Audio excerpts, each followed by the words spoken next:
Hola, ¿qué tal? Bienvenidos a este nuevo capítulo de Hombres de Integridad. Mi nombre es Marcos Martínez. Hoy voy a tener el gusto de leer con ustedes el capítulo 4 de este libro que estamos leyendo llamado Hombría al Máximo, escrito por el Dr. Cole.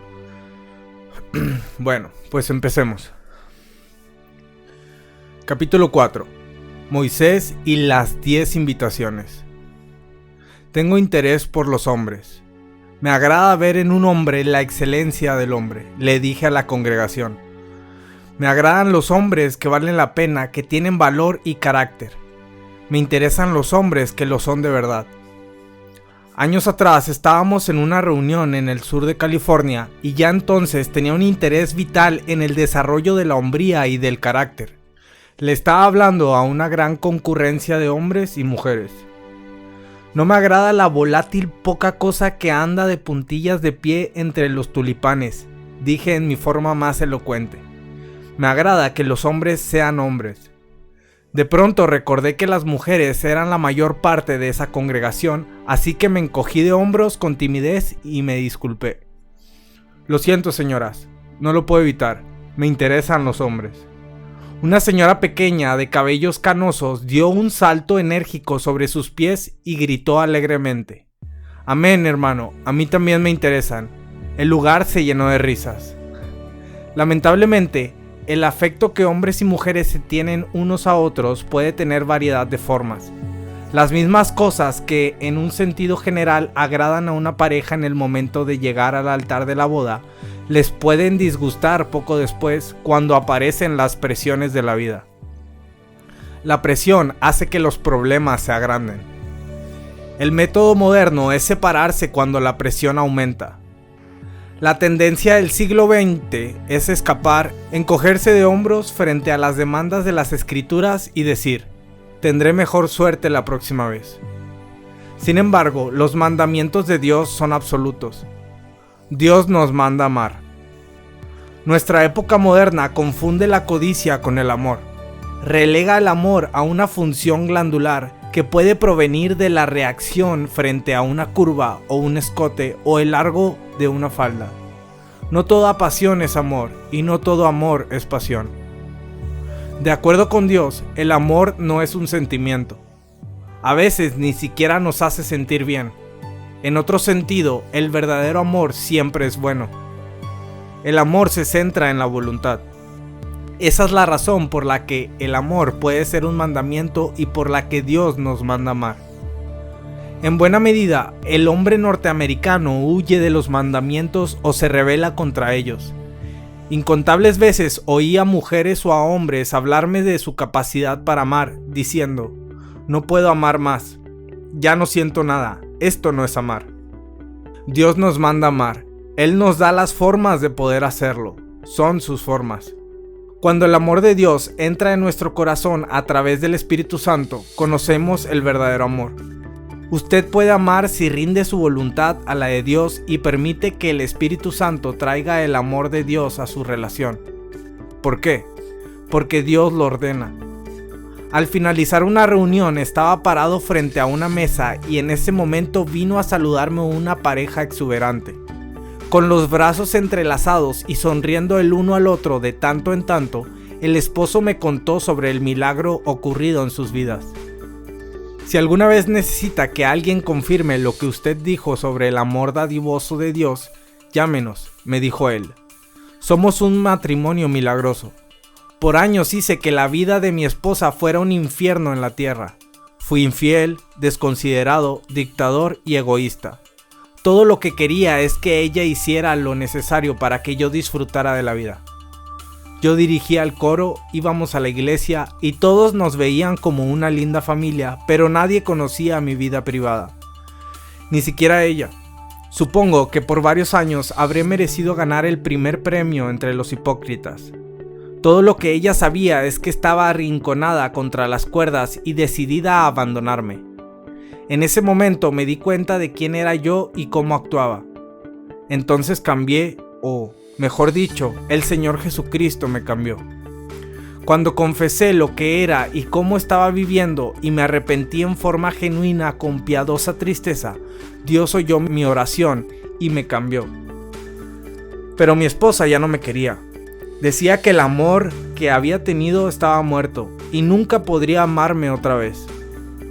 Sabía que ella lo creía así, pero por mi parte estaba confiando en un Dios de milagros. Por lo tanto, oré y comencé a amarla en mi corazón y a cortejarla como lo había hecho al principio. Solo que esta vez el Señor me ayudó.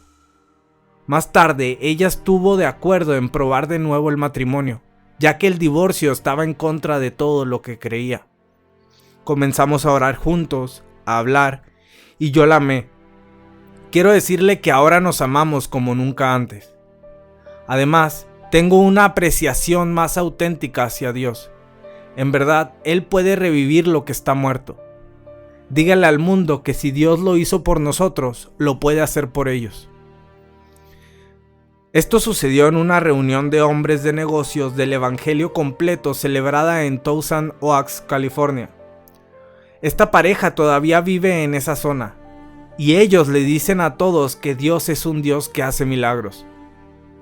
Dios nos ordena arrepentirnos. Hace un tiempo fui como invitado a un encuentro local de expositores cristianos. Durante el desarrollo les estaba explicando al anfitrión y al coanfitrión que el Señor me había impresionado con el pensamiento de ordenarles a los hombres que se arrepientan. Se hizo una pausa para los anuncios. El animador se inclinó hacia mí y, con nuestros micrófonos apagados, dijo: No, nosotros ordenamos a los cristianos, pero invitamos a los pecadores. No, susurré. Pablo dijo que Dios ahora manda a todos los hombres en todo lugar que se arrepientan. Hechos 17:30. Hay una diferencia clave entre un mandato y una invitación. Si yo le hago una invitación, usted tiene una opción. Puede aceptarla o rechazarla. Pero si yo se lo ordeno, usted no tiene opción. Puede obedecer o rebelarse. Dios no llevó a Moisés al monte para darle una lista de 10 invitaciones. Le dio mandamientos. En el púlpito moderno se ha introducido la psicología junto con el evangelio y se nos ha enseñado a invitar a la gente a aceptar a Jesucristo. La mayoría rechaza el evangelio porque se le presenta como una opción. Es como la calcomanía que dice: pruebe a Jesucristo. Esto es como decir: pruébelo, le va a gustar. Puede probarlo con manteca, con espárragos o con espinacas, pero no puede probarlo con Dios. Dios no le manda a nadie a probar de Él. Dios dice que lo amemos. ¡Qué actitud arrogante! Es como si estuvieran diciendo: voy a probar a este Salvador Jesucristo y si no me agrada, probaré otro Salvador. O también: voy a probar este matrimonio y si no resulta, probaré otro. Como si Dios o el matrimonio se pudieran probar como se hace con un traje o un vestido. ¡Qué osadía! ¡Qué abominación! ¿A quién asemejan esas personas a Dios? Creen que es un Dios anciano y tembloroso que está sentado a la entrada de una morada celestial, dejando que el mundo siga dando vueltas alrededor del sol. Dios creó todas las cosas, incluyéndolo a usted y a mí, y por medio de su presencia activa, Él lo sustenta todo. Dios es todopoderoso, omnisciente y lo ve todo. No hemos sido invitados a obedecer a Dios. Se nos manda que lo obedezcamos. Él mismo lo ha ordenado. El Espíritu Santo no se acerca a alguien de una manera furtiva y le pregunta: por favor, ¿me podría obedecer hoy?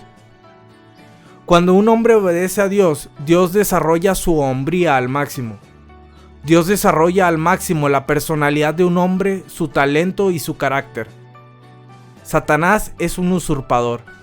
Él solo viene para robar, matar y destruir. Satanás y el pecado quieren robarle su personalidad. Usted puede ver esta realidad en todo vicioso. Satanás le robará su carácter. Dios lo desarrollará a su máxima potencia. Satanás saquea. Dios capacita y ennoblece. La obediencia a los mandamientos de Dios produce paz. La paz es celestial. Solo la obediencia puede traer paz. La desobediencia hace añicos la paz. Por eso ningún espíritu desobediente podrá entrar al cielo. Con que haya una sola persona con un espíritu desobediente, se destruye la paz. Hubo uno en el cielo llamado Lucifer. Dios lo echó. Nunca más habrá otro en su lugar. Ni Lucifer, ni usted, ni nadie. La obediencia a los mandatos de Dios trae paz. Dos de mis más queridos amigos viven en California. Esteban y su esposa, Gail, son encantadores. Su hogar es pacífico, alegre y lleno de amor. Sin embargo, no siempre fue así. Conocí a Esteban cuando vino a mi casa con su mejor amigo para venderme un seguro. En lugar de eso, hablamos de las bendiciones del Señor. Como resultado, comenzaron a asistir a la iglesia donde fui pastor hace muchos años. Durante una seria enfermedad de una hija de Esteban, él oró y vio que Dios la sanó.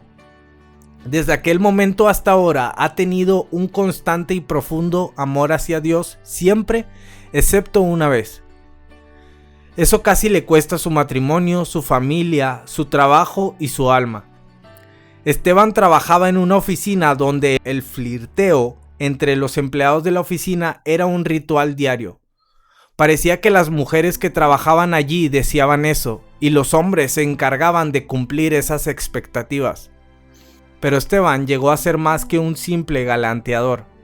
Lo que comenzó como flirteo pasó a ser una cita, se convirtió en caricias y finalmente en adulterio.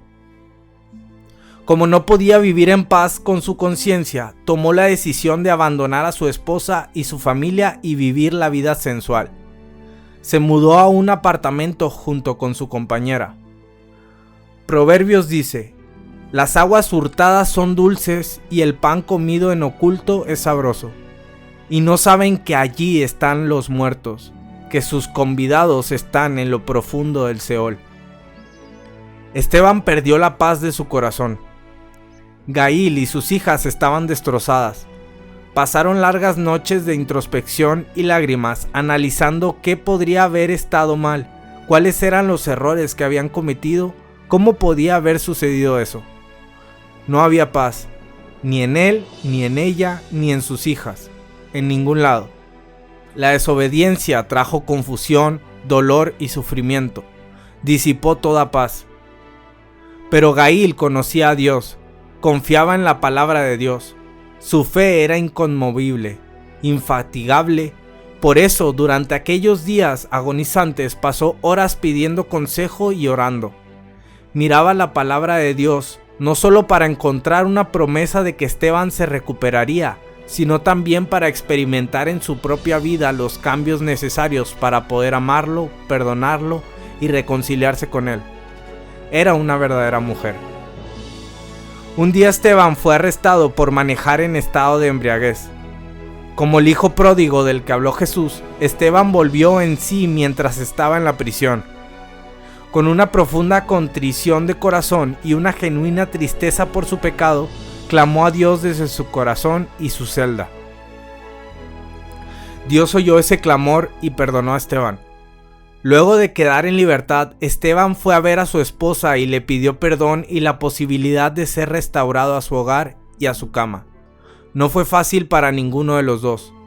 Ambos tuvieron que hablar y orar en medio del sentimiento de culpa que él tenía y de los celos que quedaban en ella. Lo hicieron y lo lograron. Su hogar se llenó con la paz de Dios. Ahora, en el hogar de ellos, es como si nunca hubiera pasado nada. Por eso es que cambié sus nombres en este relato, y todavía los visito, los amo y aprecio poder estar con ellos. Además, usted se sorprenderá por esto. Hay una cantidad de gente a la que ellos ayudaron, animaron y llevaron a la reconciliación. Dios nos ordena a confesar. La confesión se hace para despojarse del pecado, y la confesión se hace también para vestirse de la justicia. El equilibrio consiste en arrepentirse del pecado y tener fe en Dios. El pecado no confesado es pecado no perdonado. El pecado solo puede salir de la vida a través de la boca. Le oí decir esto a mi amigo Campbell McAlpin. Esta verdad ha permanecido conmigo. Al tratar con hombres en reuniones y seminarios, procuro que ellos entiendan que el perdón no es suficiente. Se necesita, además, que haya limpieza. Si confesamos nuestros pecados, Él es fiel y justo para perdonar nuestros pecados y limpiarnos de toda la maldad. Con frecuencia he visto hombres que se arrepienten de sus pecados y experimentan un verdadero sentido de perdón. Terminan satisfechos con su condición espiritual solo para verse de nuevo repitiendo el mismo pecado y luego necesitar el mismo perdón. El camino de Dios es perdonarnos y luego limpiarnos de modo que no continuemos en el hábito constante de un pecado que nos domina. Dios nos quiere librar del pecado. La gente busca la verdad, busca la realidad. Verdad y realidad son términos sinónimos. Trate a la gente con la verdad y la estará tratando con realidad. Sin embargo, hablar la verdad no es suficiente. La verdad se debe decir con amor. Conocí muchas personas que piensan que están obrando bien por el hecho de ser muy francos. Pretenden poner un manto de cortesía sobre sus hirientes expresiones diciendo: bien, creo que es bueno decir la verdad. Así usted sabrá siempre qué es lo que pienso. A veces quisiera decir: ¿a quién le importa eso? La mayor parte de esa clase de personas dicen la verdad, pero con mucha frecuencia no la dicen con amor. En el otro extremo hay personas que le tienen miedo a la verdad. Tienen temor de herir a otros o de perder su simpatía. No se dan cuenta de que esa verdad hablada en amor es la única forma de demostrar el verdadero amor.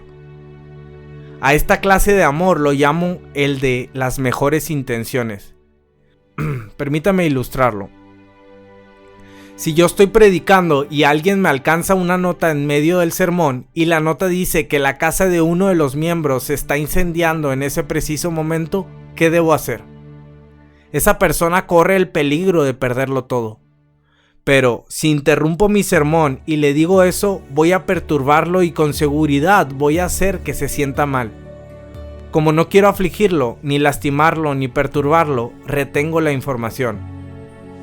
Más tarde, después de la reunión, llega el feligrés desesperado gritando: «Mi casa se incendió». «Sí», le respondo, «lo sé». «¿Lo sabe usted?» «Seguro que sí», le afirmo. ¿Recuerda la nota que me alcanzaron en medio del sermón? Decía que su casa se estaba incendiando. ¿Por qué no me lo dijo? Mi simple respuesta es: no se lo dije porque sabía que lo haría sentir muy mal. Ridículo. Sin embargo, vemos esto todos los días. La madre que quiere lo mejor para su hijo lo arruina por medio de las mejores intenciones. Así proceden las madres sustitutas. También las suegras tratan de ayudar a sus hijos, pero pueden llegar a destruir su matrimonio por medio de las mejores intenciones. Los pastores aman sus congregaciones. Sin embargo, pueden ser tan solícitos y cuidadosos al extremo de no permitir que se haga nada sin la aprobación de ellos, y de esta forma destruyen sus iglesias por medio de las mejores intenciones. Esto es insensatez pura.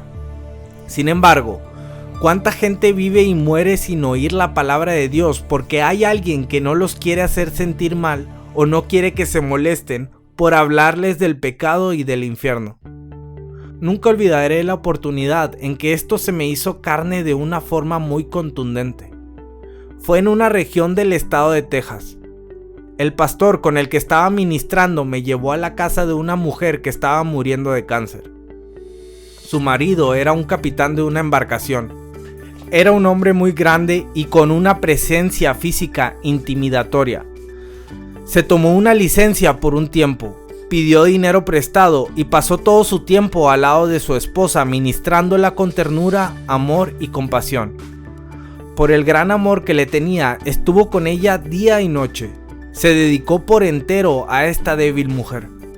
Este pastor quiso que yo fuera con la esperanza de que le pudiéramos hablar acerca de la condición de su alma y de su relación con Dios. Muchos años atrás había sido muy activa en la iglesia, pero por un malentendido fue herida en sus sentimientos. Creció en ella un espíritu de amargura hacia la iglesia y nunca más volvió. El pastor estaba muy interesado en que, antes de que le ocurriera algo, tuviera la oportunidad de confesar de nuevo a Jesucristo y estar segura de pasar la eternidad en la presencia de Dios.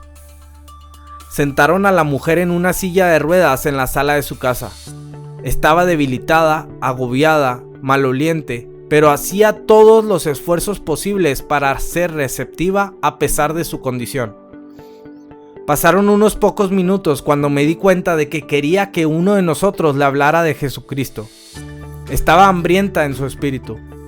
Pero cuando comencé a hablar con ella, su esposo alto y fornido puso su enorme mano con toda delicadeza sobre su hombro y me miró diciendo con calculada intención: ella es una mujer buena, es una mujer preciosa, ama a Dios y Dios la ama a ella.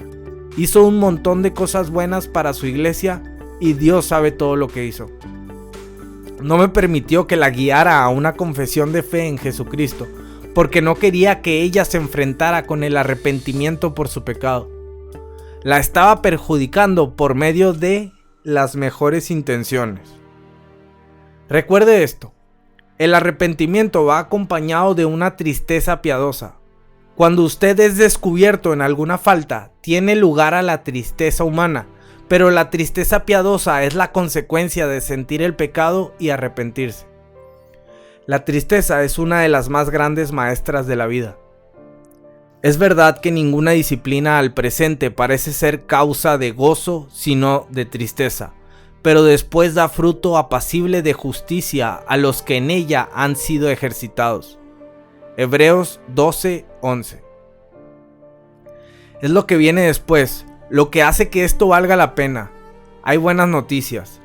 Dios nunca deja de amarnos. Cierta vez una maestra de escuela dominical le preguntó a sus alumnos: ¿Dios los ama si ustedes son ladrones o mentirosos? Todos los niños respondieron: no. Esto es incorrecto. Dios ama a los ladrones, a los mentirosos, a los engañadores, a los asesinos, a los adictos y a los difamadores y a los fanfarrones, orgullosos y arrogantes. Dios ama al pecador, aunque odia al pecado. Su decidido propósito al ir al Calvario fue darnos la posibilidad de separarnos del pecado. La ira de Dios debe descargarse sobre el pecado. En la medida en que estemos identificados con el pecado, seremos objeto de su ira. Pero, por el nuevo nacimiento, llegamos a identificarnos con Jesucristo y su justicia y por lo tanto no estamos más bajo la ira, sino bajo la gracia. Cuando el Espíritu de Dios nos trae convicción de pecado, no es para herirnos, aunque esto nos produce tristeza. Es para provocar en nosotros el deseo de estar separados del pecado y de su fealdad, de modo que Dios pueda llenar nuestra vida de su amor, su gracia y su poder en un grado y medidas más grandes. Dios nunca deja de amar. Cuando era apenas un niño y mi madre asistía a una escuela bíblica en Los Ángeles, fui con ella y el resto de los estudiantes a una pista de patinaje donde predicaron el evangelio. Mamá, Anita, Erdín y los demás tomaron sus guitarras, panderetas y un gran tambor de sonido muy grave. En una esquina, tocando, cantando y predicando, ministraron a lo peor de la sociedad. Todos estaban cantando aquel hermoso y antiguo himno evangélico. ¿Qué me puede dar perdón? Solo de Jesús la sangre. Un borracho desarreglado y sucio se acercó a Anita. Él estaba, como tantos otros, sosteniendo entre sus dedos amarillos la colilla de un cigarro arrugado. Tenía las uñas sucias, los ojos vidriosos y nublados y su ropa estaba abultada. Apestaba a vino barato. Se tiró sobre los brazos de Anita y ella lo empujó. Hizo esto varias veces hasta que al final ella se volvió a él de modo que pudiera hablarle mientras los demás seguían cantando. Sé que lo que ustedes dicen es cierto, dijo él, con palabras lentas y mal pronunciadas, torpes y ásperas. Solo la sangre de Jesús me puede perdonar. Me quedé cerca escuchando, observando y quedé impresionado. Yo era presidente de un seminario, continuó. Sé todo acerca de esto, pero quiero decirles que hay una gran diferencia entre ser blanqueado y ser perdonado. Se alejó tambaleándose mientras sus palabras quedaban atrás como detenidas delante de mí, registradas en mi memoria hasta el día de hoy. Él había sido perdonado. El pecado no confesado es pecado no perdonado. La sabiduría humana cubre, la sabiduría divina deja al descubierto. El hombre blanquea, Dios perdona.